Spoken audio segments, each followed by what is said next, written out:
Hey, it's Marko here from Fair Realty with your July 2024 real estate market numbers for Victoria, BC. So let's get started right away. So here on the side of the screen, I'm going to post the numbers in terms of sales for the month of July. We had 650 sales.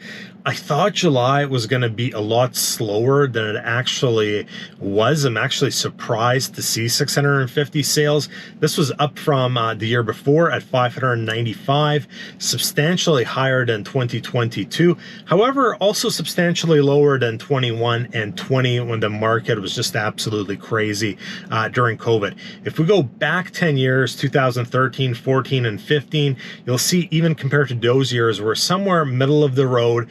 2013 to 2015, sales started increasing every year as the market took off. Next, we'll talk about new listings. We had 1,319 new listings. This was up from the year before of 1,125, up from 2022, and also up from 21. However, a bit lower from 2020. The reason we had 1,480 new listings in 2020 is because of the lockdown earlier that year. So there was a lot of pent-up listings that came to the market in the summer of 2020. So even though new listings were on the higher side of things, they've come down quite a bit since the springtime. In the springtime, we were setting all-time records in terms of new listings. New listings have slowed down in terms of how quickly they're coming to the market. So as a result, active inventory has kind of stalled out at approximately 3,350.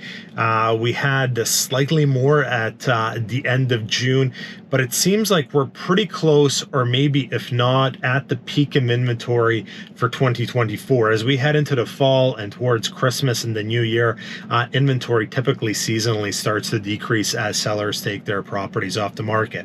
Compared to last year, we're higher than the last 9 years in terms of active listings. But if you go back 10 years, once again, 2013, 14, and 15, you'll see we're substantially below those years. In 2013, we almost had 5,000 listings in July. So sales have picked up a bit.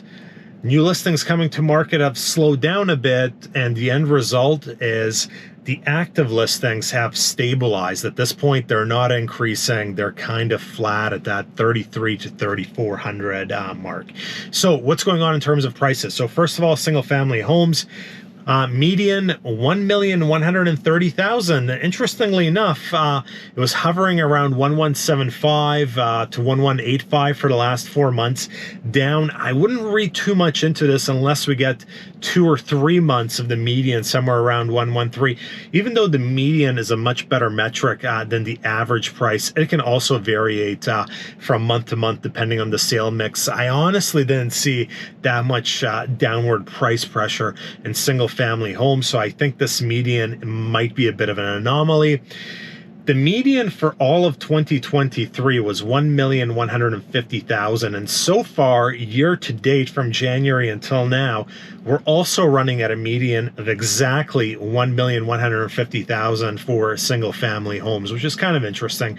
And then if we go back 10 years, we were at 529, 550, 545. I'm going to throw in 2007. The single family home median in 2007 was 515,000. The reason I'm throwing that in is to illustrate from 2007 to 2015, the price of a single family home, the median went from 515 to 545 in 8 years.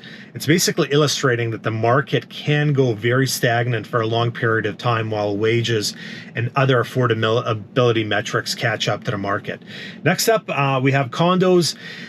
If you remember the video I released last month, I said I wasn't super confident in the condo median numbers because I felt there was more weakness in the condo market than the actual numbers were indicating. And guess what?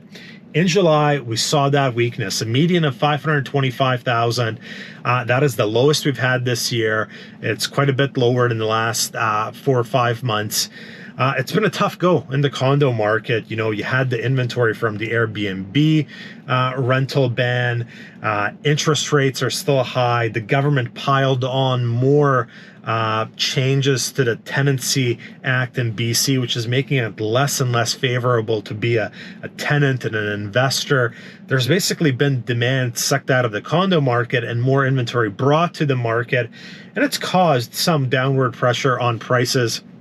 So we're at a median of 525,000, which I feel is quite reflective of the condo market. For 2023, the median for the entire year was 550,000. So condo prices, I think it's pretty safe to say they're down a bit this year compared to last year. If you go back to 2013, 14, and 15, we were 265 to 268, and condo prices actually dropped from 2007 to 2015. So if you bought a condo in 2007, there was a good chance when you went to sell in 2015, 8 years later, you were still underwater. What am I seeing out there? Quality single family homes are still selling. I still ended up in a couple of multiple offer situations on good quality product in July with my buyers. Condos, different story. I sold personally 2 condos in July that were my listings, one in Saanich, one downtown Victoria. And to sell these, we had to price them sharply. The one downtown, we priced below the lowest comparable in the building, and then still negotiated another $10,000 off the price. That is what you have to do to sell a condo right now. On the flip side, we also had some clients get some great deals on condos at the same time. So condo market is tough. Single family homes really depends on what the product is. If it's a high quality home in the core, with the suite, and it's under 1.3, 1.4, it can still often go in multiple offers. Other segments of the market, such as souk, luxury market, etc., can be quite a bit slower. And there is actually also some downward pressure in certain single-family home markets, such as the luxury market. There was a home relisted in Oak Bay just yesterday for $630,000 below the 2022 purchase price. There was a house in Saanich that's, I believe, now listed $1.2 million below the 2022 purchase price. So the high-end market, it's definitely seeing some downward pressure. That's it for this week. Marko, Juras, Fair Realty.